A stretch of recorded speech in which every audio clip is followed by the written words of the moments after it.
বাগেরহাটের কচুয়া উপজেলার পদ্মানগর নিম্ন মাধ্যমিক বিদ্যালয়ের প্রধান শিক্ষক রফিকুল ইসলাম তার বিরুদ্ধে অভিযোগ উঠেছে নানা অনিয়মের।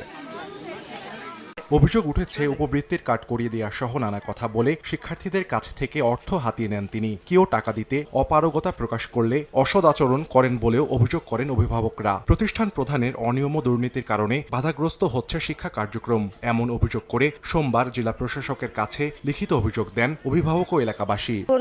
এখনই লই এসো 300 টাকা লাগবে বলতেছে, আবার সেই উপবৃত্তির কাজ কার্যকর পুরাটা হয় না, এই জন্য আবার টাকা দিতে হবে। দুর্ব্যবহার করে তো, যে টাকা দিস না কেন, 1 টাকা এই আমার 200 টাকা হবে না, 400 টাকা দিতে হবে। এই অবস্থা থাকে স্কুলে, আমার বাচ্চারা এখানে আমি পড়াবো। স্কুল পরিচালনার জন্য এই যৎসামান্য পয়সা তো আমাকে একটু ওদের কাছ থেকে চাইতে হয়। স্কুলের পারপোজ যে কিছু খরচ আছে, চক, খাতা, কলম, ডাস্টার, অনেক সময় ফ্যান সারানো, টিউবওয়েল সারানো, এগুলোর বাবদ এইখান থেকে আমাকে এটা খরচ করতে হবে।